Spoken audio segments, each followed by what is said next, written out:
यहाँहरू सबैलाई जय मसीह। र अब हामी आजको वचन हेर्नेछौँ र मैले विगतमा फिलिपीको पुस्तकबाट वचन लिएको थिएँ र त्यो फिलिपीको पुस्तक हामीले सकिसकेका छौँ र आज गएको केही हप्तादेखि हामीले नयाँ विषयमा बाइबलका विभिन्न पुस्तकहरूबाट हामीले वचनहरू हेरिरहेका छौँ र आज तपाईहरुको बीचमा मैले वचन ल्याएको खण्ड उपदेशकको पुस्तक हो र तपाईहरुले मसँगै उपदेशकको पुस्तक 9 अध्याय पल्टाइराख्न सक्नुहुन्छ।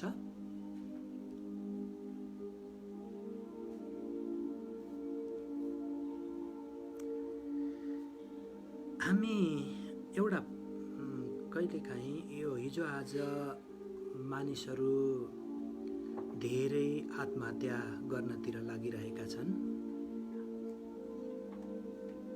र यो मान्छेहरू आत्महत्या गर्नतिर धेरै लागेको कारणले गर्दाखेरि मलाई एउटा विषयमा यो जीवनको बारेमा पनि वचन बाँड्नलाई निकै मन लागिरहेको थियो, इच्छा लागिरहेको थियो र मैले प्रार्थना पनि गर्दै थिएँ र परमेश्वरको वचनबाट विशेष गरी कुन कुराबाट चाहिँ हामी जो बाँचिरहेका छौँ ती व्यक्तिहरूलाई सहायता मिल्छ भनेर मैले प्रभुसँग प्रार्थना गरिरहेको थिएँ र बाइबलबाट पनि अध्ययन गरिरहेको थिएँ र प्रभुले मलाई उपदेशकको 9 अध्याय देखाउनु भयो र आज हामी यो 9 अध्यायको 1 पददेखि 10 पदसम्मबाट हेर्नेछौँ र मैले लिएको विषय छ हामीले मृत्युभन्दा अघि आफ्नो जीवन कसरी जिउनुपर्छ।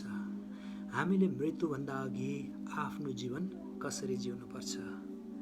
अन्त हामी जो मृत्यु पर्खेर बसिरहेका छौँ, हरेक व्यक्ति यो संसारमा जति पनि हामी छौँ, जो जन्मियौँ, हामी जन्मेपछि एक दिन यो संसारलाई छोडेर जानु पनि पर्दछ। त्यसकारणले गर्दाखेरि जानु परे तापनि यो जति हाम्रो अहिलेको जीवन छ, यो जीवन हामीले कसरी जिउने त, त्यो कुरामा चाहिँ हामीले निकै बुद्धि पुर्याउनु पर्दछ र परमेश्वरको वचनले चाहिँ हामीलाई भन्दछ यो जीवन एकदमै परमेश्वरको उपहार हो, परमेश्वरले हामीलाई दिनुभएको अमूल्य उपहार हो र यो उपहारलाई हामीले कहिले पनि नकार्नु हुँदैन।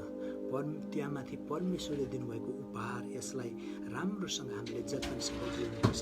त्यसकारण तपाईँ र मेरो मृत्यु आउन्जेलसम्म, हामी नमरुन्जेलसम्म, यो पृथ्वीमा रहन्जेलसम्म हामीले कसरी जीवन जिउने, आज यो उपदेशकको पुस्तकबाट हेरौँ र मैले यो उपदेशकको पुस्तक 9 अध्यायको 1 पददेखि 10 पदलाई विभिन्न खण्डमा विभाजन गरेको छु र तपाईहरुको अगाडि म खण्ड खण्ड पारेर पढ्नेछु। पहिलो कुरा त 1 पददेखि 2 पद अनुसार हामीले मृत्युभन्दा अघि आफ्नो जीवन कसरी जिउनुपर्छ भन्दाखेरि हामीले जीवनका सबै क्रियाकलापमा परमेश्वरलाई नियन्त्रण गर्न दिएर, हामीले हाम्रा जीवनका सबै क्रियाकलापमा परमेश्वरलाई नियन्त्रण गर्न दिएर। यहाँ म पढिदिन्छु 1 र 2 पद उपदेशकको। यहाँ यसरी लेखेको छ, यी सबै कुरामा मैले विचार गरेँ र यही निष्कर्षमा पुगेँ कि धर्मात्मा र बुद्धिमानहरू तिनीहरूले गरेका सारा क्रियाकलाप परमेश्वरकै हातमा हुँदा रहेछन्। तर कुनै मानिसले पनि आफूलाई प्रेम वा घृणा केले प्रतीक्षा गरिरहेको छ सो जान्दैन, किनभने धर्मात्मा र दुष्ट, असल र खराब, शुद्ध र अशुद्ध, बलि चढाउनेहरू र बलि नचढाउनेहरू सबै सामान्य अन्त्यका साझेदार हुन्छन्। असल मानिसलाई चाहिँ पापीलाई पनि हुन्छ, शपथ खानेहरूलाई चाहिँ शपथ खान डराउने मानिसहरूलाई पनि हुन्छ। यो उपदेशकको पुस्तक धेरैले विश्वास गर्छन् यो सोलोमन राजाले, इजरायलका सोलोमन राजाले लेखेको हो भनेर भन्दछन् अनि विशेष गरी यो उनको वृद्ध अवस्थामा लेखिएको हो भनेर बाइबलका विद्वानहरूले बताउँदछन्।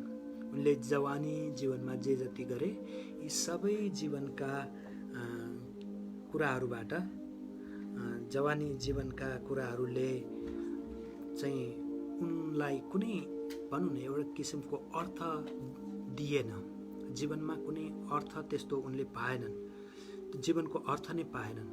अनि यो वृद्ध हुने अवस्थामा उनले के भन्दछन् भन्दाखेरि यो उपदेशकको पुस्तक लेख्दाखेरि सबै कुरा व्यर्थ हुन्। उनको निष्कर्ष छ, तपाईँले हेर्नु भने व्यर्थ व्यर्थ अर्थहीन, व्यर्थ भनेको अर्थहीन। सबै जे जति आँखाका अभिलाषा, शरीरका अभिलाषा, जीवनका सखी, यी सबै उनले अनुभव गरेका कुरा हुन्। सम्पूर्ण कुरा अनुभव गर्दाखेरि पनि उनले के पाए भन्दाखेरि तिनीहरूलाई व्यर्थको पाए। व्यर्थको एउटा कुरामा, त्यो चाहिँ के भन्दाखेरि परमेश्वर बिना कुनै पनि कार्य, अर्थात् परमेश्वरको अधीनभित्र रहेर, परमेश्वरभित्र रहेर कुनै पनि कुरा गरिन्छ भने त्यो अर्थपूर्ण हुन्छ। तर परमेश्वरदेखि बाहिर रहेर कुनै पनि कुरा गरिन्छ भने त्यो व्यर्थको हुन्छ भनेर उनले भनेका छन्। र यो खण्डमा पनि तपाईँले उपदेशकको पुस्तकमा हेर्नु भने व्यर्थ व्यर्थ भन्ने शब्द तपाईँले धेरैचोटि प्रयोग भएको पाउनुहुन्छ। अनि हामीले जीवन, यो मृत्युभन्दा अगाडि हामीले जीवन कसरी जिउनुपर्छ भन्दाखेरि यो 1देखि 2 पदमा, हुन त हाम्रो सम्पूर्ण क्रियाकलाप नै परमेश्वरको नियन्त्रणभित्र छ। हामीले जे जति गर्दछौँ परमेश्वरको नियन्त्रणदेखि बाहिर छैनौँ। हामीले गरेका हरेक क्रियाकलापको फल एक दिन हामीले भोग्नु पर्दछ। हामीलाई थाहा छैन भोलि के हुन्छ भनेर। संसारका सबै तहका, सबै किसिमका मानिसहरूलाई उनीहरूको भविष्य थाहा हुँदैन। कसलाई कतिखेर के हुन्छ भन्ने केही पनि थाहा छैन। र तपाईँलाई पनि आज भोलि तपाईँलाई के हुने हो केही तपाईँलाई थाहा छ? मलाई लाग्छ तपाईँलाई पनि थाहा छैन। कसैलाई हामीलाई थाहा छैन। प्रत्यक्ष रूपमा होस् या अप्रत्यक्ष रूपमा होस्, परमेश्वरले तपाईँ र मेरो जीवनलाई कुनै न कुनै हिसाबले नियन्त्रण गरिराख्नु भएको छ। अर्थात् तपाईँ र मेरा जीवनका हरेक क्रियाकलापको फललाई परमेश्वरले नियन्त्रण गरिराख्नु भएको छ। त्यसै कारणले पनि हामीले के गर्नुपर्छ भन्दाखेरि हाम्रो जीवनलाई नै परमेश्वरमा नियन्त्रण गर्नुपर्दछ। अर्थात् परमेश्वरको इच्छामा सुम्पनुपर्छ। यहाँ यही भन्दछन् कि लेखकले, उनी 1 पदको सुरुमा, यी सबै कुरामा मैले विचार गरेर यही निष्कर्षमा पुगे कि धर्मात्मा र बुद्धिमानहरू र तिनीहरूले गर्ने गरेका सारा क्रियाकलाप परमेश्वरकै हातमा हुँदा रहेछन्। उनको जीवनभरि सोलोमन राजा एकदम बुद्धिमान राजा थिए। उनले अनुभव गरेका कुराहरू, उनले अनुसन्धान गरेका कुराहरूको निष्कर्ष यही हो कि मान्छेको हरेक क्रियाकलाप परमेश्वरको नियन्त्रणमा हुँदो रहेछ। यदि परमेश्वरको नियन्त्रणमा हुन्छ भने तपाईँ र मैले जबरजस्ती आफ्ना क्रियाकलापहरू आफ्नो इच्छाअनुसार किन जिउने? फल त हामीले रोजे जस्तो पाउँदैनौँ। त्यसको फल त परमेश्वरले नै दिनुहुन्छ। अहिले धान रोपिएको छ। धान रोप्दाखेरि धानको बालामा त सुन त फल्दैन। जे रोपिएको छ त्यही फल्दछ। तपाईँले मकै रोप्नुभयो, मकैको घोगामा चाहिँ सुन र चाँदीका दाना फल्दैन, मकै नै फल्दछ। परमेश्वरले त्यसरी भनौँ न प्रकृतिलाई नै पुरै आफ्नो अधीनमा राख्नु भएको छ, आफ्नो नियन्त्रणमा राख्नु भएको छ। अनि तपाईँ र मलाई पनि नियन्त्रणमा राख्नु छ। त्यसकारण तपाईँ र मेरा हरेक क्रियाकलापहरू परमेश्वरको नियन्त्रणमा हुनु पर्दछ। किनभने चाहे धर्मी होस् चाहे पापी होस्, तिनीहरू सबैले एकै किसिमको मृत्यु भोग्छन्, त्यो शारीरिक मृत्यु। धर्मात्मा चाहिँ शारीरिक मृत्युदेखि ऊ भाग्दैन, त्यसलाई फड्केर ऊ जान सक्दैन। र पापी मात्रैले त्यो मृत्यु भोग्दैन। धनी होस्, गरिब होस्, शिक्षित होस्, अशिक्षित होस्, जुनसुकै जाति होस्, धनी देशको होस्, गरिब देशको होस्, खैरो होस्, गोरो होस्, होइन, घाउ गोरो होस्, कालो होस्, महिला होस्, पुरुष होस् या नपुंसक होस्, जसुकैले पनि के गर्दछ भन्दाखेरि मृत्यु भोग्दछ। यो यथार्थ हो। कति मानिसहरू मृत्युदेखि डराउँदछन्। हुन त मृत्यु हामीले नचिताएको कुरा हो, त्यही भएको कारणले हामीलाई डर लाग्दछ। तर वास्तवमा भन्ने हो भने मृत्युदेखि हामी डराउनु पर्ने आवश्यक छैन। यो चाहिँ यथार्थ हो। आफ्नो आउने दिन, जुन दिन मृत्यु आउँदछ त्यसको निम्ति हामी तयार हुनुपर्छ। त्यसकारण यो जीवन जिउन्जेलसम्म हामीले अहिले के गर्नुपर्छ भन्दाखेरि यो मृत्यु आउनुभन्दा अगाडि यो जीवनलाई हामीले राम्रोसँग जिएका छौँ कि छैनौँ, परमेश्वरको इच्छाभित्र जिएका छौँ कि छैनौँ, हामीले त्यो चाहिँ ख्याल गर्नुपर्दो रहेछ। कि आज तपाईँले आफ्नो यो जीवनलाई परमेश्वरको इच्छा मुताबिक जिउनु भएको छ? विचार गर्नुहोस्। परमेश्वरको इच्छा अनुसार जिउनु भनेको परमेश्वरको नियन्त्रणमा रहनु, पवित्र आत्माको नियन्त्रणमा रहनु हो। एफिसी 5:15-21 पावलले यसरी भन्नुहुन्छ। हामी यो खण्ड हेर्नेछौँ। एफिसीको 5:21 यहाँ म 16 पददेखि पढिदिन्छु। यहाँ यसरी लेखेको छ, 15देखि हेरौँ हामी। एफिसीको 5:15 यसैले कसरी हिँड्छौ ध्यानसँग हेर, निर्बुद्धि मानिस जस्तो होइन तर बुद्धिमान जस्तो। समयको पूरा सदुपयोग गर, किनकि दिन खराब छ। यसकारण मूर्ख नहो, तर प्रभुको इच्छा के छ सो बुझ। दाख मध्यले नमात्यो, कारण त्यो विलासिता हो, तर पवित्र आत्माले भरिपूर्ण हो। यो खण्डमा के भनेको छ भन्दाखेरि यो समय खराब छ। यो हुन त पावलको समय आजभन्दा 2000 वर्ष अगाडि उनले खराब भन्दछन्, र अहिलेको अवस्था भन्ने भने त महाखराब अवस्था होला। यस्तो अवस्थामा हामीले कसरी जिउने? निर्बुद्धि मान्छे जस्तो होइन, व्यर्थको जीवन हामीले जिउने होइन, जस्तो मन लाग्यो त्यस्तै आफ्नो इच्छा अनुसार जीवन जिउने होइन, तर हामीले चाहिँ एउटा बुद्धिमान जस्तो व्यक्तिले जीवन जिउनु पर्दछ।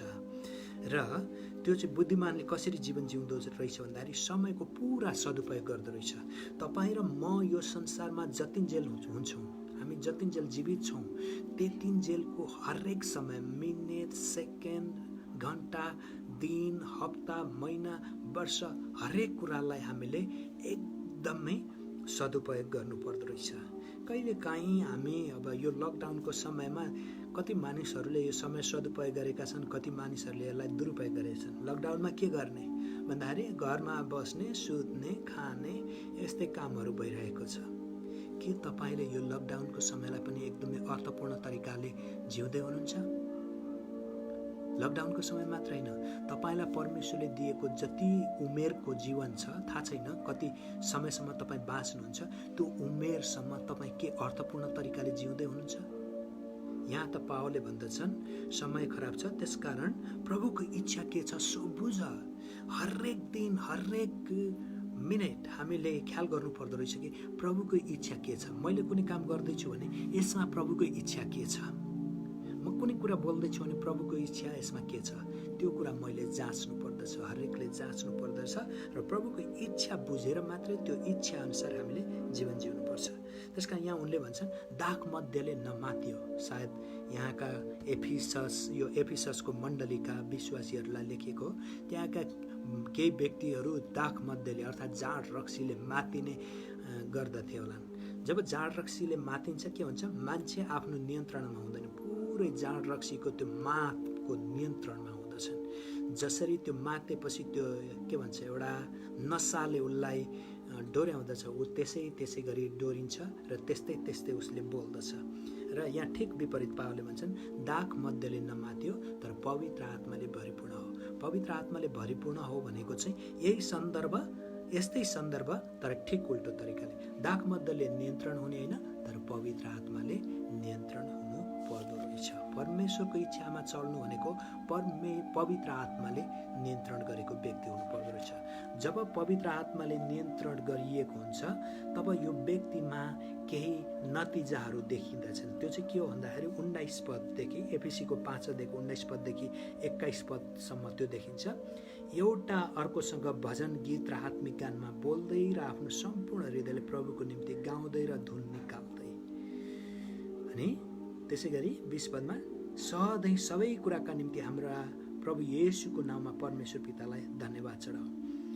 19 पद अनुसार त्यो व्यक्ति, परमेश्वरको इच्छा अनुसार चल्ने व्यक्ति, पवित्र आत्माको नियन्त्रणमा चल्ने व्यक्ति के हुँदो रहेछ? परमेश्वरलाई महिमा प्रशंसा चढाउने व्यक्ति हुँदो रहेछ। त्यही भजन गाउनु होइन, आत्मिक गानमा बोल्दै आफ्नो सम्पूर्ण हृदयले प्रभुको निम्ति गाउँदै र धुन निकाल्दै भनेको यो के हो? परमेश्वरको प्रशंसा गर्नु, परमेश्वरलाई आदर दिनु, परमेश्वरको जय जयकार गर्नु, परमेश्वरलाई पुज्नु हो। त्यसकारण परमेश्वरलाई उनले आराधना गर्दो रहेछ, परमेश्वरको इच्छा अनुसार जीवन जिउने। आज शनिबारको दिन हो, नेपालमा प्राय सबै मण्डलीहरूले आराधना गर्दछन्। मण्डली भनेको भवन होइन, मण्डली भवन हामी भन्दछौँ। मण्डली भनेको त प्रभु येशूमा विश्वास गर्ने व्यक्तिहरूको समूह नै हो। र आज के प्रत्येक विश्वासीहरू हामीहरू प्रभुलाई आराधना दिइरहेका छौँ या लकडाउन भन्यो चर्च भवनमा त जानु पर्दैन, कसैले देख्दैन, जे गरे पनि भयो, सुते पनि भयो, मुभी हेरे पनि भयो, जता गए पनि भयो भनेर हामी लथालिङ्गको जीवन जिइरहेका छौँ। यदि तपाईँ त्यो गर्दै हुनुहुन्छ भने तपाईँलाई परमेश्वरले जुन जीवन दिनुभएको छ त्यो जीवन तपाईँले अर्थपूर्ण तरिकाले जिउनु भएको छैन। त्यसका मृत्यु अघि तपाईँले कसरी जीवन जिउनु पर्दो रहेछ भन्दाखेरि परमेश्वरलाई आफ्नो जीवन नियन्त्रण गर्न दिएर, त्यो भनेको परमेश्वरको इच्छामा जीवन जिएर, परमेश्वरको इच्छामा जीवन जिउने परमेश्वरको पवित्र आत्माले नियन्त्रण भएको हुँदो रहेछ। पवित्र आत्माले नियन्त्रण भएको व्यक्तिले परमेश्वरलाई आराधना चढाउँदो रहेछ। अर्को, सबै कुरामा परमेश्वरलाई धन्यवाद दिन्छ, चाहे कुनै कुरा होस् या नहोस्, खाँचोमा परोस्, अभावमा परोस् या प्रशस्त होस् या मृत्यु नै भोग्नु परोस्, जस्तो सुकै अवस्था होस्, कठिन अवस्था या सजिलो सहज अवस्था, जस्तो सुकै अवस्थामा पनि परमेश्वरलाई धन्यवाद दिने किसिमको हामी हुनुपर्दो रहेछ। त्यो चाहिँ परमेश्वरको इच्छाअनुसार जीवन जिउने। अनि हरेक समय गनगन गर्ने होइन, यस्तो भयो, पानी पर्यो, लकडाउन भयो, कोरोनाको सङ्क्रमण आयो, यस्तो कामै पाइएन, होइन हो। हाम्रा अभावहरू छन्, हाम्रा खाँचोहरू छन्, हाम्रा समस्याहरू छन्, ती त यथार्थ हुन्। तर सबैभन्दा ठुलो कुरो हामीले गर्नुपर्ने कुरा चाहिँ के भन्दाखेरि परमेश्वरलाई यी कुराका बावजुद पनि परमेश्वरलाई धन्यवाद दिन हामी थाक्नु हुँदैन। त्यसपछि अर्को उसले के गर्दो रहेछ, सधैँ सबै कुराको धन्यवाद दिँदो रहेछ परमेश्वरमा। अनि ख्रिस्टको श्रद्धामा एउटा अर्काको अधीनमा बस्दो रहेछ है। एउटा ख्रिस्टमा विश्वास गर्ने व्यक्ति, परमेश्वरको इच्छा अनुसार चलेको व्यक्ति चाहिँ के गर्दो रहेछ भन्दाखेरि एउटा अर्काको अधीनमा बस्दो रहेछ। राजनीतिमा हेर्नुहोस् त, अहिले नेपालको राजनीतिमा सरकारमा भएको पार्टीमा दुईटा अध्यक्ष छन्, एउटा अध्यक्षले अर्कोको कुरो नमान्ने, अर्को अध्यक्षले अर्को कुरो नमान्ने। अधीनमा बस्ने पार्टीका कार्यकर्ता एउटा चाहिँ जुलुस लगाइरहेछ, अर्को के गरिरहेछ, एउटा अर्काको अधीनमा छैनन्।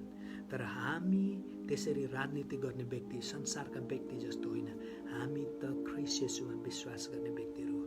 अनि हामी त परमेश्वरको इच्छाअनुसार जीवन जिउने, हाम्रा सम्पूर्ण क्रियाकलाप परमेश्वरको हातमा नियन्त्रण गर्न दिएका व्यक्तिहरू एउटा अर्काको अधीनमा बस्नु पर्दो रहेछ। जवाफदेहिता चाहिन्छ। हामीले म त इन्डिपेन्डेन्ट, हिजो आज इन्डिपेन्डेन्ट मण्डली भनेर हामी धेरै भन्दछौँ र हुँदाहुँदै म आफै पनि इन्डिपेन्डेन्ट भन्छु। हामी कोही पनि इन्डिपेन्डेन्ट हुनु हुँदैन। इन्डिपेन्डेन्ट भयो भने धेरै छाडा हुँदो रहेछ, किनभने उसलाई कसैले बन्धनमा राख्न सक्दैन, कसैले केही भन्न सक्दैन, उसले जे गरे पनि भयो। अनि ऊ जथाभावी गर्छ, नराम्रो बाटोमा हिँडे पनि कसैले नियन्त्रण गर्न सक्दैन। त्यसका हामी एउटा अर्काको अधीनमा भयौँ भने हामी के हुँदो रहेछ, इन्टरडिपेन्डेन्ट हुँदो रहेछौँ। अन्तर्निर्भर, एक अर्कासँग निर्भर हुँदो रहेछौँ। हामी ख्रिस्ट येशूमा विश्वास गर्ने व्यक्तिहरू चाहिँ एउटा अर्काको निर्भरमा हामी हुनुपर्दो रहेछ। त्यसो भयो भने बल्ल हामीले परमेश्वरको इच्छाअनुसार जीवन जिएको हुँदो रहेछ। के तपाईँले आफ्नो जीवनलाई परमेश्वरमा नियन्त्रण गर्न दिनुभएको छ? के तपाईँले आफ्नो जीवन परमेश्वरको इच्छाअनुसार जिउँदै हुनुहुन्छ? मृत्यु अघि तपाईँ र मैले गर्नुपर्ने कुरा त्यही रहेछ कि हाम्रा जीवनका सबै क्रियाकलाप परमेश्वरको नियन्त्रणमा हामी दिउँ, अर्थात् परमेश्वरको इच्छाअनुसार हामी जीवन जिउँ। दोस्रो कुरो, परमेश्वरले के चाहनु हुँदो रहेछ भन्दाखेरि उपदेशको 9 अध्यायको 3 पददेखि 6 पद अनुसार हामीले हरेक दिन नयाँ आशाका साथ जिएर हामी के गर्छौँ? प्राय सुत्ने बेलामा, सबैजना त होइन होला, कतिजना सुत्ने बेलामा मोबाइलको या घडीको अलार्म हामी सेट गर्छौँ। अनि सेट गरेर हामी सुत्छौँ। त्यसको मतलब के हो भन्दाखेरि बिहान 5 बजे उठ्ने हो कि 6 बजे उठ्ने हो कि 7 बजे उठ्ने हो, हामी ठ्याक्क मिलाउँछौँ, समय मिलाउँछौँ अनि हामी मस्त मिठो निन्द्रा हामी सुत्दछौँ। कारण के भन्दाखेरि हाम्रो आशा छ कि भोलि म उठ्दछु। त्यो अलार्म हामीले किन सेट गर्छौँ भन्दाखेरि आशा छ हाम्रो भोलि म उठ्दछु भनेर, अनि त्यही आशाले हामी जिउने प्रेरणा पाउँदछौँ। पहिलो कोरिन्थी 13:13 लेखिएको छ, मानव जीवनमा अर्थात् यो संसारमा, मानव समाजमा 3वटा कुराहरू छन् जसले यो समाज मानव जीवनै चलेको छ। एउटा हो प्रेम, अर्को आशा, अर्को विश्वास। प्रेम, आशा, विश्वास। मान्छेमा यी 3टा कुरा भएन भने मान्छे जिउन सक्दैन। एकअर्कालाई प्रेम गर्न सकेन अनि मान्छेको उसको भविष्यको जीवनको भनौँ न आउँदो मिनेट घन्टाको पनि उसको जीवनको कुनै आशा छैन भने ऊ जिउन सक्दैन। विश्वास, हामीले एउटाले अर्कोलाई विश्वास गर्न सकेनौँ भने हामी एकै ठाउँमा पनि बस्न सक्दैनौँ। त्यसकारण यी तीनटा कुराले हामी जिउँदछौँ। अनि यी तीनटा कुरामा एउटा कुरा चाहिँ यही हो कि आशा। त्यसकारण हामी नयाँ आशाले जीवन जिउनु पर्दो रहेछ। हामी 3 पददेखि 6 पदसम्म हेरौँ उपदेशकको 9 अध्यायको। यहाँ यसरी लेखिएको छ, म पढिदिन्छु। सूर्यमुनि हुने प्रत्येक काममा दुष्टता छ, सबैलाई एकै अन्त्य आइपर्छ। मानिसहरूका हृदय दुष्टताले भरिएका हुन्छन् र तिनीहरूका जीवनकालभरि नै तिनीहरूका हृदय पागलपनाले भरिन्छन्। अनि त्यसपछि तिनीहरू मरेकाहरूसँग मिल्न जान्छन्। बाँचिरहनेहरूका साथमा हुनेसँग आशा हुन्छ। जिउँदो कुकुरको स्थिति मरेको सिंहको भन्दा असल हो, किनभने हामीहरू मर्नेछौँ भने जीवितहरूले जान्दछन्, तर मरेकाहरूले त केही पनि जान्दैनन्। तिनीहरूका निम्ति केही प्रतिफल हुँदैन, तिनीहरूको सम्झना पनि लोप हुन्छ। तिनीहरूका प्रेम, घृणा, ईर्ष्या सबै लोप भएका हुन्छन्। सूर्यमुनि गरिएको कुनै काममा तिनीहरूको फेरि कहिल्यै भाग हुँदैन। भनेपछि सूर्यमुनि भनेको यो पृथ्वीमा बन्न खोजिएको मान्छेले जति काम गर्दछ ती काममा दुष्टता छ, मान्छेको हृदय नै दुष्टताले भरिएको छ भनेर यहाँ उपदेशकले भन्दछन्। सबै मानिसलाई एकै किसिमको दुष्टता आइपर्छ भनेको मतलब मृत्यु आइपर्दछ। अनि मान्छे पागलपनले भरिएको हुन्छ। मान्छे यो संसारमा हुन्जेलसम्म कोही नाम राख्ने अरे, अमर रहन चाहन्छन् अरे, राम्रो काम गरेर। राम्रो काम गर्नु असल हो, तर कोही पनि मान्छे अमर हुँदैनन्। कहिलेकाहीँ मलाई यसो याद आउँछ पृथ्वीनारायण शाहको देश। पृथ्वीनारायण शाहले के ठानेका थिए होला होइन, नाम राख्ने पनि, राज्य गर्ने पनि, ठुलो राज्य बनाउने पनि थियो होला। अनि संसारमा यस्तै यस्तै किसिमका धेरै मान्छे छन्, तिनीहरूका नाम रहे होलान्, कतिका नाम हामीलाई थाहै छैन। समय बित्दै गयो, उनीहरूका नाम बित्दै गए, व्यवस्था फेरिँदै गयो। एउटा व्यवस्थामा आस्था राख्नेले अर्को व्यवस्थाकोलाई त्यति ख्यालै गर्दैन। मैले मेरो कोर्सको पालामा चक्रपाणी चालिसेको बारेमा पढेको थिएँ, जसले राजाको बारेमा राष्ट्रिय गीत लेखेको थिए, श्रीमान गम्भीर नेपाली भन्ने। अनि उनी निकै फेमस थिए। अहिले चक्रपाणी चालिसेको बारेमा मानिसहरूलाई सोध्ने भने त्यति थाहा छैन, किनभने व्यवस्था परिवर्तन भयो। राजा मान्नेहरूले उनले उनको आफ्नो नाम अमर भएको थियो जस्तो उनलाई फिल भएको थियो। राम्रो गरेँ, ओहो मेरो नाम अमर राखेँ भनेर उनले सोचेको थियो होला। तर अहिले लोकतन्त्र आयो, राजाको नाम पनि सुन्न चाहँदैन। चक्रपाणी चालिसेको नाम त सुनिँदैन गयो। कुनै पनि मान्छेको ईर्ष्या होस् या लोभ होस् या असल कार्य होस्, प्रेम होस्, घृणा होस्, जेसुकै भए पनि समय बितेसँगै ती बिस्तारै बिस्तारै बितिजान्छन्। हामीले पहिले 4वटा शहीदहरूको बारेमा पढेका थियौँ, पछि धेरै शहीद बने। अहिले ती शहीदहरूको तपाईँले नाम भन्न सक्नुहुन्न। ती शहीद हुनेहरूले भने होला देशको लागि लडेको, म नाम राख्न भने होला। नाम राख्न भन्यो भने तर कसले जान्ने उनीहरूको नाम? कसलाई थाहा? 1-2 जनालाई थाहा होला, भोलि पर्सि त्यो पनि बितेर जान्छ, सक्यो। त्यसकारण यहाँ कुनै पनि यो सूर्यमुनि कुनै पनि त्यस्तो कुराहरू रहँदैन। त्यसकारणले के गर्नु पर्दो रहेछ भन्दाखेरि हामीले सबै मर्दा रहेछन्। मरेको व्यक्तिको कुनै सम्झना हुँदैन, त्यसले केही गर्न सक्दैन। कसले गर्न सक्दछ भन्दाखेरि जो जिउँदो छ त्यसले गर्न सक्छ। यहाँ 4 पदमा लेखेको छ, बाँचिरहेकाहरूका साथमा हुनेहरूसँग आशा हुन्छ। बाँच्ने मान्छेसँग आशा हुन्छ। जब आशा हराउँदछ तब मान्छेले, जब जीवनमा आशा नै मर्दछ, त्यसपछि मान्छेले के गर्छ? आत्महत्याको बाटो रोज्दछ। अहिले नेपालभरि, संसारभरि जे जति आत्महत्या गर्ने व्यक्तिहरू छन्, त्यो आत्महत्या गर्नेको उनीहरूले कुनै आशा देखेनन् भविष्यमा। आशा नदेखेपछि उनीहरू के भए? उनीहरूले आफ्नो जीवनलाई नै समाप्त गरे। त्यसकारण तपाईँ आशा बिना एक पल पनि बाँच्न सक्नुहुन्न। तपाईँको आशा छ, तपाईँले जे जति गर्नुभएको छ यसले असल प्रतिफल ल्याउँछ भन्ने आशा छ। म यस्तो देख्न पाउँछु, यस्तो हुन मेरो जीवन अझ राम्रो हुन्छ कि भन्ने आशा छ। त्यही आशाको कारणले तपाईँ बाँच्नुहुन्छ। त्यसकारण तपाईँले दैनिक जीवन जिउँदाखेरि हरेक दिन नयाँ नयाँ आशा राख्नुपर्दछ। यो मरेको मान्छेले गर्न सक्दैन, जिउँदो मान्छेले गर्न सक्छ। अनि आज जो तपाईँहरू निराश हुनुहुन्छ, एक्लो अनुभव गरिराख्नु भएको छ, म हरेकलाई चुनौती दिन्छु, तपाईँले आफूभित्र रहेको आशालाई नमार्नुहोस्। आशाले ठुलो काम गर्न सक्छ। आशा भएको एउटा सानो व्यक्ति किन नहोस्, जिउँदो छ भने त्यो मरेको एकदम महान पुरुषभन्दा वैज्ञानिकभन्दा पनि त्यो महान ठुलो हो। यहाँ यही लेखिएको छ 4 पदको दोस्रो भागमा, जिउँदो कुकुरको स्थिति मरेको सिंहभन्दा असल हो। मरेको सिंह भनेको के हो? जङ्गलको राजा भनेर भनिन्छ।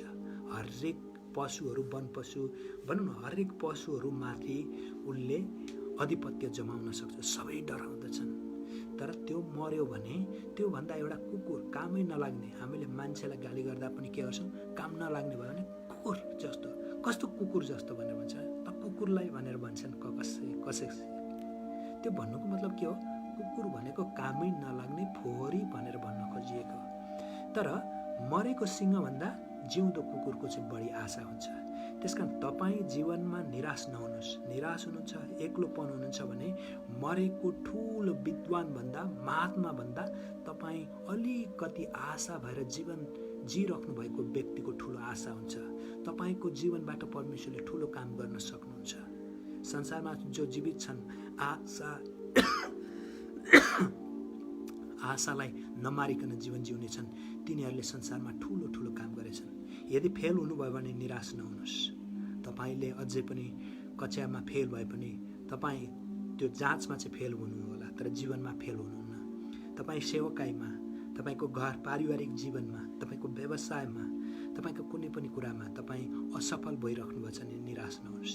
किनभने तपाईँ सानो भए पनि ठुलो मरेको व्यक्तिभन्दा तपाईँमा चाहिँ आशा परमेश्वरले देख्नुहुन्छ। त्यसकारण नयाँ आशा लिनुहोस्। हो, संसारको कुरामा हामीले जब आशा राख्दछौँ, संसारको कुरामा आशा राख्दाखेरि निराश हुन्छ। भौतिक कुरामा मात्रै तपाईँले हरेक आशा, रुपैयाँ पैसा, मान इज्जत भनेर ती कुरामा आशा राख्नुभयो भने तपाईँलाई पक्कै पनि त्यसले निराश बनाउँछ। संसारको कुराले निराश बनाउँछ। त्यही भएर संसारलाई हेर्ने, भौतिक कुरालाई हेर्ने, सांसारिक तवरले सोच्ने मानिसहरूले के गर्छन्? आफ्नो जीवनलाई समाप्त गर्छन्। तर हामी जो प्रभुमा विश्वास गर्नेहरू छौँ, प्रभुले हामीलाई यो जीवन एउटा उपहार, सुन्दर उपहार स्वरूप दिनुभएको छ। हामीले मृत्यु अघि यो जीवनलाई कसरी जिउनु पर्दो रहेछ भन्दाखेरि नयाँ आशा राखेर, त्यो आशा चाहिँ हामीले अरूमा होइन कि परमेश्वरमा राख्नु पर्दछ। यहाँ हामी यशायाको पुस्तकबाट हेर्नेछौँ। तपाईँहरूले मसँग पनि पल्टाउन सक्नुहुन्छ। यशायाको पुस्तक 40 अध्यायको हामी 19 पद हेर्नेछौँ। म पढ्नेछु। यशायाको 40 अध्यायको 19 पद। यहाँ यसरी लेखिएको छ,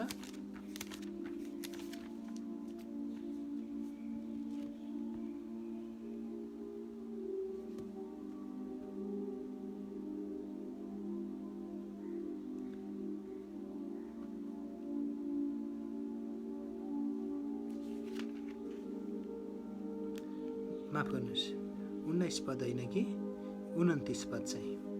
यहाँ यसरी लेखेको छ, उहाँले थकितहरूलाई बल दिनुहुन्छ र कमजोरहरूको शक्ति बढाइदिनुहुन्छ।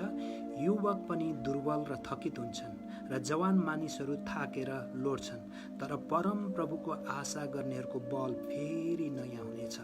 तिनीहरू गरुड झैँ माथि माथि उड्नेछन् र दगुरेर पनि तिनीहरू थाक्ने छैनन्। तिनीहरू हिँड्नेछन् तापनि मुर्छा पर्ने छैनन्। युवक पनि, अहिलेको जति आत्महत्या गर्ने व्यक्तिहरू छन्, बढी युवा युवती नै छन्। केही बालबालिका होलान्, केही वृद्ध होलान्, तर बढी युवकहरू हुन्छन्। युवक पनि दुर्बल हुँदो रहेछ, थकिँदो हुँदो रहेछ। जवान मानिस पनि थाक्दा रहेछन्, जीवन जिउँदा थाक्दा रहेछन्। तर परम प्रभुमा आशा राख्नेहरूको बल के हुनेछ? फेरि नयाँ हुनेछ। परमेश्वरले हाम्रो बल, भित्र साहस, हाम्रो हिम्मत, आत्मा बल बढाइदिनु हुँदो रहेछ। आमेन। त्यसका हामी परमेश्वरमा आशा राखौँ। अनि परमेश्वरमा आशा राखिसकेपछि के गर्छौँ अरे? हामी गरुड झैँ जस्तै, चिल जस्तै हामी माथि माथि उड्छौँ। चिलहरू के गर्छन्? अरू चराचुरुङ्गीले चाहिँ यसरी पखेटा चलाइराख्छ, चिलले चाहिँ त्यसरी चलाउँदैन। तपाईँले कहिलेकाहीँ आकाशमा यसो चिललाई हेर्नुभयो भने उनीहरूले चाहिँ पखेटा प्लेनको जस्तो यस्तो पखेटा चलाइरहेको हुन्छ, हल्का हावामा खेलाइरहेको हुन्छ। अनि उनीहरू माथि माथि जान्छन्, तर पनि कहिल्यै पनि थाक्दैनन्। हामी पनि परमेश्वरमा आशा राख्ने यो जीवनमा जिउँदाखेरि हामी सधैँ माथि जान थाल्दछौँ। परमेश्वरले हामीलाई आशा, नयाँ नयाँ आशा दिनुहुन्छ र हाम्रो आशा बढ्दै बढ्दै जान्छ। हामी अब जीवनदेखि हार खाँदैनौँ, हामी माथि जान्छौँ। दगुरेर पनि हामी थाक्दैनौँ। अनि हामी हिँडेर पनि के गर्दैनौँ, मुर्छा पर्दैनौँ। किन भन्दाखेरि परमेश्वरमा हामीले आशा राखेका छौँ। अयुबको पुस्तकमा अयुबलाई पनि साथीहरूले अयुबलाई सान्त्वना दिँदाखेरि यहाँ यसरी भन्दछन्। अयुबको 11 अध्यायको 16 पददेखि 18 पदसम्म म पढिदिन्छु। तब तपाईँले आफ्नो दुःख बिर्सनुहुनेछ, बगेर गएको पानी झैँ त्यो तपाईँले सम्झनुहुने छैन। जीवन मध्य दिनभन्दा उज्यालो हुनेछ र अन्धकार चाहिँ चिहानमा परिवर्तन हुनेछ। बिहानमा परिवर्तन हुनेछ। आशा भएको हुनाले तपाईँ सुरक्षित हुनुहुनेछ। तपाईँले चारैतिर हेर्नुहुनेछ र निर्धक्कसँग सुत्नुहुनेछ। आमेन। आशा भयो भने के हुँदो रहेछ, जीवनमा नयाँ नयाँ आशा राख्यो भने दुःख पनि हामीले बिर्सन थाल्दछौँ। अनि त्यो हाम्रो दुःख चाहिँ बगेको खोला जस्तै हुँदो रहेछ। खोलाको पानी बगेर जान्छ, त्यो पानी फर्केर जाँदैन, आउँदैन। त्यस्तै गरी हाम्रो दुःख पनि बितेर जान्छ तर फर्केर आउँदैन। अनि हाम्रो जीवनमा उज्यालो हुनेछ, अन्धकार पनि बिहानीमा परिवर्तन हुन्छ। तपाईँ र मेरो आशा, मैले जुन कुरामा के असम्भव भनेर हामीले ठानेका थियौँ त्यो पनि के हुन्छ, सम्भव भएर आउँदछ अनि हाम्रो जीवन सुरक्षित हुँदछ। अयुबको साथीले दिएको सल्लाह यही हो। आज तपाईँ र मलाई पनि परमेश्वरको वचनले यही सल्लाह दिएको छ। हामी परमेश्वरमा आशा राखौँ र उहाँले हाम्रो दुःखलाई पनि सुखमा परिणत गरिदिनुहुनेछ। आमेन। हाम्रो अन्धकार, हामीले जीवनमा देखेको हाम्रो भविष्य अन्धकार देख्यो, त्यसलाई परमेश्वरले बिहानी उज्यालोमा प्रकट गरिदिनुहुनेछ, उज्यालोमा परिवर्तन गरिदिनुहुनेछ। हाम्रो दुःखलाई बगेको खोला जस्तै, बगेको पानी जस्तै तुल्याइदिनुहुनेछ। त्यो फेरि फर्केर आउने छैन। त्यसकारण नयाँ आशा राखौँ। हामीले जीवन जिउँदाखेरि परमेश्वरमा हरेक समय नयाँ नयाँ आशा राखेर जीवन जिउँ। अब यो जीवनलाई समाप्त पार्ने होइन। निराश एक्लोपना भएर हामी अब केही छैन भनेर हामीले जीवनै सिद्ध्याउनेतिर नलागौँ। तर परमेश्वरले आशा दिनुहुन्छ, परमेश्वरले बल दिनुहुन्छ। परमेश्वरमै सदैव हामी नयाँ आशा राखेर जीवन जिउँ। तेस्रो कुरा, मृत्युभन्दा अगाडि हामीले कसरी जीवन जिउनुपर्छ भन्दाखेरि उपदेशको 9 अध्यायको 7 पददेखि 9 पद अनुसार परमेश्वरले दिएको फल र अवसर अनुसार खुसी भएर, परमेश्वरले दिएको फल र अवसर अनुसार खुसी भएर। अर्को हामी हेर्नेछौँ उपदेशको 9 अध्यायको 7देखि 9 पदमा के लेखिएको छ। आफ्नो बाटो लाग, आफ्नो खानेकुरा आनन्दसँग खाऊ, खुसी मनले आफ्नो दाखमध्य पिऊ, किनभने तिमीले गरेको काममा अहिले परमेश्वरको निगाह रहेको छ। सधैँ सेतो वस्त्र पहिराऊ र कपालमा तेल लगाऊ। परमेश्वरले सूर्यमुनि दिनुभएको यस व्यर्थ जीवनकालमा आफूले प्रेम गरेकी पत्नीसँग जीवनको सुख भोग गर, किनभने यस जीवनमा र सूर्यमुनि तिमीले गरेको परिश्रममा तिम्रो भाग त्यही नै हुन्छ। आमेन। परमेश्वरले हरेक मान्छेलाई कुनै न कुनै अवसर र उसको काममा प्रतिफल दिनुभएको हुन्छ। जस्तो यहाँ लेखिएको छ, आफ्नो बाटो लाग भनेको मतलब आफूले गर्नुपर्ने दैनिक जे जति कुरा छ त्यसमा लाग र आफ्नो खानेकुरा आनन्दसँग खाऊ। जे होस्, ढिँडो र गुन्द्रुक नै किन्नुहोस्, मकै नै किन्नुहोस्, आलु नै किन्नुहोस्, भातै किन्नुहोस्, भोजै होस्, जस्तो सुकै खानेकुरा भए पनि यहाँ लेखेको छ, खानेकुरा आनन्दले खाऊ, खुसी मनले दाखमध्य पिऊ भनेको छ। यो दाखमध्य पिऊ भन्दाखेरि कसैले चाहिँ बाइबलले पनि यहाँ जाँड रक्सी खानालाई सिकायो भनेर भन्नुहोला। यहाँ भन्न खोजेको कुरो त्यो होइन। इजरायलमा खेती हुने विशेष गरी 2टा कुराहरू बढी खेती हुन्थे। एउटा हो गहुँ, अर्को हो दाख। अनि यिनीहरूको खानामा हाम्रो प्राय राष्ट्रिय खाना हामीले ढिँडो र गुन्द्रुक भने जस्तै त्यतिखेरको इजरायलको राष्ट्रिय खानै भने पनि रोटी र दाखमध्य हो, दाखको रस। उनीहरूले गहुँको त रोटी बनाउँथे, दाखलाई चाहिँ पेलेर त्यसको जुस राख्ने गर्दथे, लामो समयसम्म राख्ने गर्दथे। अब लामो समय राख्दाखेरि मध्यमा पनि परिणत हुन्थ्यो, ताजा पनि हुन सक्थ्यो। त्यसकारण यो भनेको चाहिँ रक्सीको कुरा गर्न खोजेको होइन, यो भनेको उनीहरूको उब्जनी हो। उनीहरूले आफ्नो खेतीपातीबाट उब्जाएका उनीहरूको मेहनतको फल हो दाख भनेको। अनि खाना भनेको त्यो त्यसकारण तपाईँ र मलाई पनि परिश्रम गरेपछि परमेश्वरले आफ्नो मेहनतमा जे जति आशिष दिनुहुन्छ, जे जति कुराहरू खानेकुरा पिउने कुराहरू दिनुहुन्छ, ती हामीले उपभोग, आफ्नो फल, आफ्नो परिश्रमको फल हामीले खुसी साथ उपभोग गर्नुपर्छ। कोही कोही व्यक्तिहरू आफूले मरिमरि परिश्रम गर्छन्, तर केही पनि उनीहरूको खानेकुरा चाहिँ एकदमै बिजोगको हुन्छ अनि मरेर जान्छन्। धन सम्पत्ति धेरै हुन्छ, मरेर जाँदाखेरि अर्कै व्यक्तिले खाइदिन्छ। आफूले नखाइराखेको धन सम्पत्ति अर्कोले खाइदिन्छ। के काम भयो त्यो? व्यर्थ होइन? त्यसकारण तपाईँले कमाएअनुसार फजुल खर्च पनि गर्नुहोस्, जथाभावी जे पाए त्यही कमाए भन्दैमा जथाभावी खर्च गर्नुहोस्, भोजै दिने पछि खानुहोस् भनेको होइन। तपाईँले मेहनत गरेर जुन कमाउनु भएको छ त्यसलाई चाहिँ उद्धार चित्तका साथ, खुसीका साथ, आनन्द भएर तपाईँले उपभोग गर्नुपर्दछ। परमेश्वरले त्यो दिएको भाग तपाईँलाई हो। तपाईँको छोराछोरीको निम्ति साँची राख्ने होइन, सबै कुरा हो साँची दिनुपर्छ केही कुराहरू उनीहरूको भविष्यको निम्ति, तर उनीहरूले पनि आफ्नो निम्ति आफै कमाउँछन्, आफै उपभोग गर्छन्। तपाईँ र मैले कमाएका कुराहरू आफैले उपभोग गर्न सिक्नुपर्छ। किन भन्दाखेरि त्यो परमेश्वरले तपाईँ र मलाई नै दिएको, त्यसमा खुसी हुन सकेनौँ भने भोलि पर्सि कुनै कुरामा पनि हामी खुसी हुन सक्दैनौँ। त्यसकारण आफ्नो मेहनतमा लोभ नगरौँ, मेहनतबाट पाएको कुरा खुसी साथ, आनन्द साथ उपभोग गरौँ। अर्को कुरा, सेतो वस्त्र पहिर कपालमा तेल लगाऊ भनेछ। सेतो वस्त्र चाहिँ के हो? नुहाइसकेपछि इजरायलीहरूले सेतो वस्त्रलाई एक प्रकारले पवित्र ठानिन्थ्यो अनि कपालमा तेल लगाउनुले चाहिँ एकदमै ताजा रहेको, स्वस्तिलो छु भन्ने कुरा पनि त्यसले प्रतिनिधित्व गर्दछ। भनेको मतलब तिमी एकदम पवित्र हौ, स्वस्तिलो हो। परमेश्वरले दिएको यो जीवनलाई पवित्र राख, स्वस्तिलो राख। आफ्नो स्वास्थ्य बिगार्ने कुराहरूतिर मन नलगाऊ, ती कुराहरू खाने पिउने ती कामहरू गर्ने नगर। एक हिसाबले स्वस्थ जीवन जिउ, एक हिसाबले त्यो पनि भन्न सकिन्छ। त्यसपछि 9 पदमा छ आफ्नो जीवनकालको, यहाँ भनेको छ जीवनकालको, यहाँ जीवनकालमा आफूले प्रेम गरेकी पत्नीसँग सुखभोग गर भनेको छ। यहाँ पत्नी मात्र भनेको छ, तपाईँ जसले विवाह गर्नुभएको छ, विवाह गरेकाहरूले आफ्नो श्रीमान आफ्नो श्रीमतीसँगै खुसी हुनु पर्यो।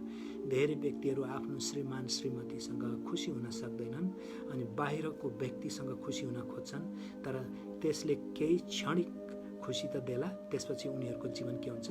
नरक जस्तो, न यता न उता, एकदमै गाह्री लाग्दो, चिन्ता, डर, त्रास, शर्मले भरिएको हुन्छ। त्यसका आफ्नै श्रीमान, आफ्नै विवाहित श्रीमान, आफ्नै विवाहित श्रीमतीसँग आफ्नो खुसी मनाउनुहोस्, आनन्दित हुनुहोस्। परमेश्वरले दिएको उपहार नै त्यही हो। तपाईँको निम्ति तपाईँको श्रीमान, तपाईँको निम्ति तपाईँको श्रीमती। जो विवाह गर्नुभएको छैन, आफ्नो भविष्यमा हुने श्रीमान, आफ्नो भविष्यमा हुने श्रीमतीको निम्ति यो शरीरलाई शुद्ध पवित्र राख्नुहोस् र विश्वासयोग्य हुनुहोस् र त्यही आनन्द खोज्नुहोस्। अरू विवाहभन्दा बाहिर कुनै केटा कुनै केटीसँग आनन्द लिने कुरो नसोच्नुहोस्, जुन कुरा बाइबलले हामीलाई अनुमति दिँदैन। त्यसकारण आफ्नो श्रीमान, भविष्यमा हुने श्रीमान श्रीमतीसँगै खुसी हुनको निम्ति अहिलेदेखि अविवाहितहरूले तयार गर्नुहोस् र विवाहितहरूले आफ्नै श्रीमान र श्रीमतीसँग खुसी हुनुहोस्। परमेश्वरले दिएको भाग नै, तपाईँको निम्ति दिएको यस जीवनको भाग नै त्यही हो। अनि जब आफ्नो परिवारमा खुसी आनन्दित हुनुहुन्छ, तपाईँको जीवनलाई कुनै कुराले पनि असुरक्षित पार्दैन। तपाईँले डराएर लुकीछिपी लजाएर जीवन जिउनु पर्दैन। तपाईँ निर्धक्कसँग जीवन जिउन सक्नुहुन्छ। त्यसकारण मृत्युभन्दा अगाडि तपाईँले यसरी परमेश्वरले दिएको फल र अवसर अनुसार खुसी भएर जीवन जिउनु पर्दछ। परमेश्वरले दिएको आशिषमा खुसी हुनु पर्दछ। के तपाईँ परमेश्वरले तपाईँलाई जे जति दिनुभएको छ त्यसमा सन्तुष्ट भएर परमेश्वरमा खुसी साथ जीवन जिउनु भएको छ? छैन भने आजदेखि जीवन जिउनुहोस्। र अन्तिम कुरा, उपदेशक 9 अध्यायको 10 पद अनुसार हामीले मृत्युभन्दा अगाडि कसरी जीवन जिउनुपर्छ भन्दाखेरि हामीले वर्तमानका कार्यहरू मेहनत साथ गरेर, हामीले वर्तमानका कार्यहरू मेहनत साथ गरेर, यो अन्तिम पद हो, अन्तिम बुदा हो। यहाँ 10 पदमा यसरी लेख्छ, उपदेशकको 9:10, तिम्रो हातमा जे छ त्यो आफ्नो पुरा शक्तिले गर, किनभने चिहानमा जहाँ तिमी जान्छौ त्यहाँ न त केही गर्ने, न योजना गर्ने, न ज्ञान, न बुद्धि नै हुन्छ। कोही मान्छेहरू आज म केही गर्न सक्दिनँ, भोलि भोलि गर्छु भन्छन्। भोलि भोलि भन्दा भन्दै कहाँ पुग्छन्? चिहान भनेको मृत्यु। मृत्यु भइसकेपछि त्यो मान्छेले केही पनि गर्न सक्दैन। चिहानमा के गर्न सकिन्छ? केही गर्न सक्दैन। त्यहाँ त केही पनि गर्न सकिँदैन, योजना पनि बनाउन सकिँदैन, कुनै ज्ञानको कुरा छैन, कुनै बुद्धिको कुरा छैन, केही कमाउने ओर्ने केही पनि गर्न सकिँदैन। तपाईँ र मेरो हिजो बितेर गयो, त्यो अब फर्केर आउँदैन। भोलि कहिले पनि तपाईँ र मेरो जीवनमा आउँदैन, भोलि भोलि नै रहन्छ। तपाईँ र मेरो हातमा भएको भनेको कुरा के हो? विगत, हिजो भनेको विगत हो, त्यसलाई हामीले बिर्सिदिनु पर्दछ। अनि भोलि भनेको हाम्रो भविष्य हो, त्यो भविष्यको निम्ति हामीले भविष्यतिर लम्कनु पर्दछ। भविष्यमा परमेश्वरमै भरोसा गरेर जीवन जिउनु पर्दछ। तपाईँ र मसँग भएको भनेको आज हो, हरेक दिन आज। आज भनेको वर्तमान। त्यसकारण जे कुरा छ आज वर्तमानमा छ, त्यही कुरा वर्तमानमा भएको कुरालाई हामीले मेहनत साथ कुनै पनि काम गर्नु पर्दछ। मेहनत साथ त्यसमा समर्पित भएर, कटिबद्ध भएर हामीले लाग्नु पर्दछ। तिम्रो हातमा जे छ त्यो आफ्नो पुरा शक्तिले गर भनेको छ। हातमा नभएको त्यो भविष्यको कुरोको निम्ति होइन। हिजो तपाईँ कति सम्पन्न हुनुहुन्थ्यो, के कसो हुनुहुन्थ्यो, त्यो कुरामा पनि ध्यान दिएर होइन, किनभने हिजो गइसक्यो त्यो बितेर। अनि भोलि के हुन्छ तपाईँ र मलाई थाहा छैन। कोही पनि संसारको कसैलाई पनि आफ्नो भविष्य थाहा छैन। जे छ वर्तमान छ तपाईँ र मेरो बिचमा। तपाईँ र मसँग भएको, तपाईँ र मेरो साथी नै, घनिष्ठ साथी नै के हो? वर्तमान हो। त्यसकारण आफ्नो वर्तमानलाई, के तपाईँले आफ्नो जीवन वर्तमानलाई राम्रोसँग जिउँदै हुनुहुन्छ? एकचोटि विचार गर्नुहोस्। यहाँ फिलिपीको 3 अध्यायको 13 पदमा पावलले भन्दछन् कि पावल के गर्छु भन्दछन्? विगतलाई म बिर्सन्छु भनेर भनेका छन् उनले। विगतलाई बिर्सन्छु, हिजोको दिनलाई बिर्सिएर भोलिको दिनतिर म लम्केर अगाडि बढ्दछु भनेर भन्दछन्। तपाईँ र मैले पनि विगतलाई बिर्सिनुपर्छ। राम्रो अवस्था होस् या नराम्रो अवस्था, त्यसले तपाईँ र मलाई घरिघरि दुःख दिने, पीडा दिने गर्नु हुँदैन। र भोलिको दिन हामीलाई थाहा छैन, भोलिको चिन्ता भोलिले नै गरोस्। प्रभु येशू ख्रीष्टले मत्ती 6:34 भन्नुहुन्छ, भोलिको चिन्ता नगर, भोलिको चिन्ता भोलिले नै गर्नेछ। त्यसकारण भविष्यको चिन्ता नगर्नुहोस्, तर भविष्यको चिन्ता भविष्यले नै गर्नेछ। तपाईँ र म केवल आजकै दिन जे छ त्यसमा कडा मेहनत गरौँ, राम्रोसँग इमान्दार भएर काम गरौँ, र परमेश्वरले त्यही नै आशिष दिनुहुन्छ, त्यही नै खुसी दिनुहुन्छ, त्यही नै आनन्द दिनुहुनेछ। के तपाईँले वर्तमानमा राम्रो मेहनतका साथ काम गर्नुभएको छ? विचार गर्नुहोस्। र अन्त्यमा म यही भन्न चाहन्छु, आजको विषयअनुसार हामीले मृत्युभन्दा अघि आफ्नो जीवन कसरी जिउनुपर्छ भन्दाखेरि 4वटा कुरा। पहिलो कुरा, हामीले जीवनका सबै क्रियाकलापमा परमेश्वरलाई नियन्त्रण गर्न दिएर। दोस्रो कुरा, हामीले हरेक दिन नयाँ आशाका साथ जीवन जिएर। तेस्रो कुरा, हामीले परमेश्वरले दिएको फल र अवसर अनुसार खुसी भएर। र चौथो कुरा अर्थात् अन्तिम कुरा, हामीले वर्तमानका कार्यहरू मेहनत साथ गरेर। यदि यसो गर्यो भने तपाईँ र मेरो जीवन परमेश्वरको अगाडि अर्थपूर्ण हुन्छ, परमेश्वरले चाहे जस्तो किसिमको हुनेछ। त्यसकारण आउनुहोस्, एकछिन मसँगै शिर झुकाउनुहोस् र प्रभुसँग हामी एकछिन प्रार्थना गरौँ। प्रभुलाई भनौँ कि प्रभु, म मेरो मृत्यु अघि तपाईँको वचनले भने जस्तै गरी जीवन जिउन सकौँ। तपाईँले नै मेरो जीवनलाई नियन्त्रण गर्नुहोस् र तपाईँको इच्छाअनुसार मैले जीवन जिउन सकौँ। ममा नयाँ नयाँ आशा दिनुहोस्, तपाईँमा आशा राखेर मैले हरेक दिन जीवन जिउन सकौँ। अनि तपाईँले मलाई जे जति आशिषहरू दिनुभएको छ, मेरो कामको फल दिनुभएको छ, मलाई अवसरहरू दिनुभएको छ, त्यसलाई खुसी भएर मैले जीवन जिउन सकौँ। र वर्तमान अवस्थामा जे जति मेरो हातमा तपाईँले काम कुराहरू दिनुभएको छ, त्यसलाई बडो मेहनत गरेर, काम गरेर मैले जीवन जिउन सकौँ भनेर प्रभुसँग आउनुहोस्, हामी प्रार्थना गरौँ, ताकि हाम्रो जीवन अर्थपूर्ण होस्। हामीले अनि यो जीवनलाई राम्रोसँग जिएर प्रभुको अगाडि जाँदाखेरि प्रभुलाई भन्न सकौँ कि प्रभु, तपाईँले दिएको यो उपहारलाई मैले राम्रोसँग सँगालेर जीवन जिएको छु, तपाईँकै इच्छाअनुसार मैले जीवन जिएको छु भनेर हामीले प्रभुलाई भन्न सकौँ। आउनु सबैजना प्रार्थना गरौँ। जीवित अनि दयालु परमेश्वर, तपाईँलाई धन्यवाद छ।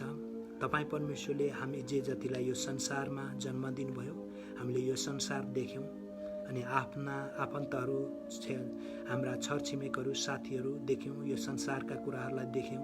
प्रभु तपाईँले यति सुन्दर सुन्दर पलहरू, सुन्दर सुन्दर मानिस, सुन्दर सृष्टिहरू हामीलाई देख्न सक्ने, यीसँग समय बिताउन सक्ने अवसर दिनुभयो। तपाईँलाई धन्यवाद छ प्रभु। अब तपाईँले हामीलाई यो जीवन दिनुभएको छ। हाम्रो मृत्युको दिनसम्म हामीले यो जीवनलाई बडो तपाईँको इच्छा अनुसार जीवन जिउन सकौँ। आफ्नो इच्छा अनुसार होइन, अरूको इच्छा अनुसार पनि होइन, तर तपाईँ प्रभुले के चाहनुहुन्छ तपाईँको नियन्त्रणमा रहेर हामीले जीवन जिउन सकौँ। हामी हरेकलाई तपाईँले सहायता गर्नुहोस् अनि हामीमा नयाँ नयाँ आशा तपाईँ प्रभुले दिनुहोस्। निराश भयो भने त मान्छे एकछिन पनि जिउन सक्दैन। हाम्रो आशा केवल तपाईँमै हुन सकेको छ, किनभने तपाईँमा हामीले बल पाउँछौँ, आत्मा बल पाउँछौँ, तपाईँमा हामीले हिम्मत पाउँछौँ, तपाईँमा हामीले आशा पाउँछौँ, तपाईँ हामीले सुरक्षा पाउँछौँ। त्यसकारण तपाईँमै हामी आशा राखेर दिनानुदिन जीवन जिउन सकौँ। तपाईँ प्रभुले हामीलाई हाम्रो जीवनमा धेरै आशिषहरू दिनुभएको छ, हाम्रो मेहनतको फल दिनुभएको छ, हाम्रो परिवार दिनुभएको छ, बालबच्चा, श्रीमान श्रीमती, दाजुभाइ दिदी बहिनी, आमा बुवा, छरछिमेकहरू, आफन्तहरू दिनुभएको छ। यी सँगै हामी खुसी आनन्दित भएर जीवन जिउन सकौँ। यहाँदेखि बाहेक अर्को बाटो हामीले नखोजौँ, किनभने परमेश्वर तपाईँले हाम्रो खुसी यसैमा राख्नुभएको छ, तपाईँले हाम्रो आनन्द यसैमा राख्नुभएको छ। त्यही अनुसार हामीले जीवन जिउन सकौँ। अनि प्रभु हामीलाई तपाईँले भविष्य, भोलिको दिन पनि दिनुभएको छैन र हिजोको दिन पनि दिनुभएको छैन। हामीलाई केवल वर्तमान आजको दिन दिनुभएको छ। आजको दिन हाम्रो हातमा जे जति छन् त्यसलाई हामीले पुरा मेहनतका साथ इमान्दार भएर काम गरौँ, परिश्रम गरौँ र त्यही आजको दिनमा हामी खुसी हुन सिकौँ। तपाईँ परमेश्वरले हामी हरेकलाई सहायता गर्नुहोस्। धन्यवाद छ सबै कुराको निम्ति, ताकि हाम्रो जीवन तपाईँ परमेश्वरको अगाडि अर्थपूर्ण भएको होस् र जब तपाईँको सन्मुख हामी यो जीवन, यो शारीरिक जीवन समाप्ति भएर अनन्त जीवनमा हामी प्रवेश गर्दछौँ, तपाईँबाटको उत्तम इनाम हामीले पाउन सकौँ, तपाईँबाट स्याबासी पाउन सकौँ, तपाईँको अगाडि अर्थपूर्ण जीवन जिएको प्रभु त्यो एउटा तपाईँबाटको गवाही पाउन सकौँ। धन्यवाद छ प्रभु सबै कुराको निम्ति। आजको यो सुन्दर दिन दिनुभयो। तपाईँ प्रभुलाई हामीले जे जसरी आराधना चढायौँ तपाईँले स्वीकार्नु भएको छ भनी हामी विश्वास गर्दछौँ। आउँदो दिनमा पनि तपाईँसँग नजिक नजिक भएर जीवन जिउन सकौँ। तपाईँ प्रभुले हामी हरेकलाई आशिष दिनुहोस् भन्दै हाम्रो प्रार्थना चढाउँछौँ येशू प्रभुको नाउँमा। आमेन आमेन। हुन्छ, यहाँहरू जो मसँगै अहिले हुनुहुन्छ तपाईँहरूलाई धेरै धेरै धन्यवाद। परमेश्वरले यसरी हामीलाई उहाँको वचनबाट उत्तम उत्तम कुराहरू सिकाइराख्नु भएको छ, ताकि हामीले यो जीवनलाई अर्थपूर्ण तरिकाले जीवन जिउन सकौँ र हामी जब अनन्त जीवनमा, यो शारीरिक छोटो जीवनबाट अनन्त जीवनमा परमेश्वरको अगाडि हामी प्रवेश गर्दछौँ, परमेश्वरमा गर्वका साथ प्रवेश गर्न सकेका हौँ। अर्को हप्ता फेरि यसै गरी नभेटिन्जेलसम्मको निम्ति यहाँहरूबाट म बिदा चाहन्छु। सबैलाई जय मसीह।